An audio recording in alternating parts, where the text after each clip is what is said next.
চারটা শক্তি একত্রিত হয়ে হাদিকে হত্যা করেছে।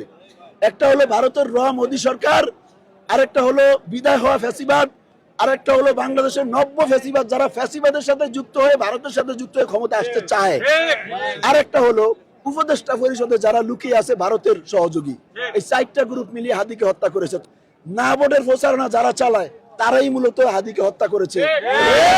দুইজন আইনজীবী জড়িত, তারাও কিন্তু ওই নব্য ফ্যাসিবাদের সাথে জড়িত যারা নতুন করে ভারতের সাথে আতাত করে ক্ষমতা আসতে চায়। ফ্যাসিবাদ তারাই যারা ভারতের সাথে দালালি করে, মোদির সাথে আতাত করে, আওয়ামী লীগের ফ্যাসিবাদের সাথে আতাত করে নতুন রূপে ক্ষমতা আসতে চায়।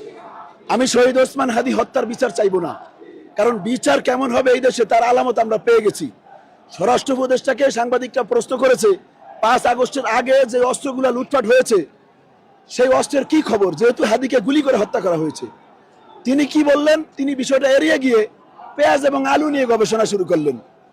তারপরে আমাদের আইন উপদেষ্টা তিনি বললেন যে হাদির যে হত্যাকারী যারা, তারা যে বাংলাদেশ থেকে পালিয়ে গেল এবং তাদের যে আদালত থেকে মুক্তি দেওয়া হলো সেটার সাথে নাকি আইন উপদেষ্টার কোনো সম্পর্ক নাই, তিনি এড়িয়ে গেলেন। তাহলে আইন উপদেষ্টার যদি এখানে কাজ না থাকে, সম্পর্ক না থাকে, তাহলে আইন উপদেষ্টা যে একটা পদ, এই পদটাই আমাদের দরকার নাই, এটা দরকারই নেই, যেহেতু এর সাথে সম্পর্ক নাই। তারপরে আসছে নির্বাচন কমিশনার। নির্বাচন কমিশনার বললেন হাদির হত্যা নাকি বিচ্ছিন্ন ঘটনা। আমি বলবো এটা যদি বিচ্ছিন্ন ঘটনা হয় তাহলে স্বৈরাচারের আমলের যে নির্বাচন কমিশনার, তাকে যে পাবলিক যেভাবে জুতা পেটা করছে, আপনারাও যখন পাবলিক ঠিক একইভাবে জুতা পেটা করবে, তখন আমরা শাহবাগের ওসমান হাদি চত্বর থেকে দাঁড়িয়ে বলবো এটি একটি বিচ্ছিন্ন ঘটনা।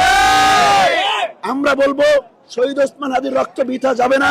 টেকনাফ থেকে তেতুলিয়া, রূপসা থেকে পাথুরিয়া, প্রত্যেক ঘরে ঘরে ভারতীয় আধিপত্য বিস্তারের বিরুদ্ধে ওসমান হাদি সজাগ করে দিয়েছে মানুষকে।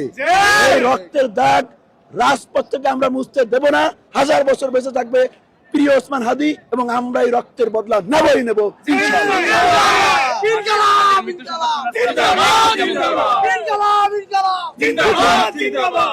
গত 20 তারিখে আমার বাবা মারা গেছে।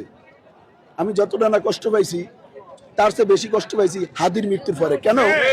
আমার বাবা দীর্ঘ 2.5 বছর অসুস্থ ছিল, যার কারণে চোখের সামনেই তো সবকিছু হয়েছে।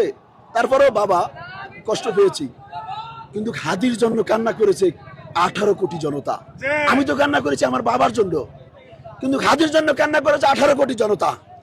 হাদি শুধু একজন বিপ্লবী নেতা নন, একজন সৎ মানুষ নন, তিনি একটা প্রতিষ্ঠান, তিনি একটা দেশ, তিনি একটা দেশের স্বাধীন সার্বভৌমত্ব, তিনি একটা দেশের মানচিত্র, তিনি একটা দেশের লাল সবুজের পতাকা। এটা আপনি আমি না বুঝলেও ভারত বুঝছে। ভারত কিভাবে বুঝছে? 54 বছরের যে একটা আধিপত্য বিস্তার ছিল, 5 আগস্টের পরে সেটা বিদায় নেওয়ার পরেই হাদি এই জিনিসটা ঘরে ঘরে পৌঁছিয়ে দিছে। এই কারণে 4টা শক্তি একত্রিত হয়ে হাদিকে হত্যা করেছে। একটা হলো ভারতের র মোদী সরকার, আরেকটা হলো বিদায় হওয়া ফ্যাসিবাদ, আরেকটা হলো বাংলাদেশের নব্য ফ্যাসিবাদ যারা ফ্যাসিবাদের সাথে যুক্ত হয়ে ভারতের সাথে যুক্ত হয়ে ক্ষমতা আসতে চায়, আরেকটা হলো উপদেষ্টা পরিষদে যারা লুকিয়ে আছে ভারতের সহযোগী। এই 4টা গ্রুপ মিলিয়ে হাদিকে হত্যা করেছে। তবে হাদির হত্যার পরে শত শত হাজার হাজার লক্ষ লক্ষ কোটি কোটি হাদি অলরেডি প্রস্তুত হয়ে গেছে ইনশাআল্লাহ। এই দেশে হাদির রক্ত বৃথা যায় না, যাবে না, 1000 বছর বেঁচে থাকবে প্রিয় হাদি। ধন্যবাদ।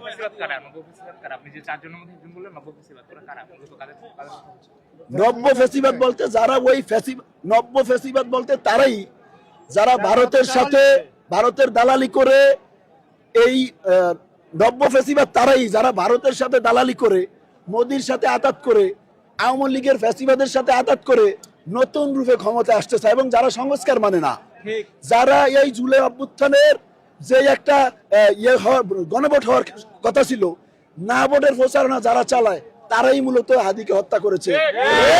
এবং হাদির যেই আইনজীবী, ওই হাদির হত্যার যে আইনজীবী, হাদির হত্যার ঘটনায় যারা পালিয়ে গেছে দেশ থেকে, তাদেরকে অব্যাহতি দেওয়া হয়েছিল।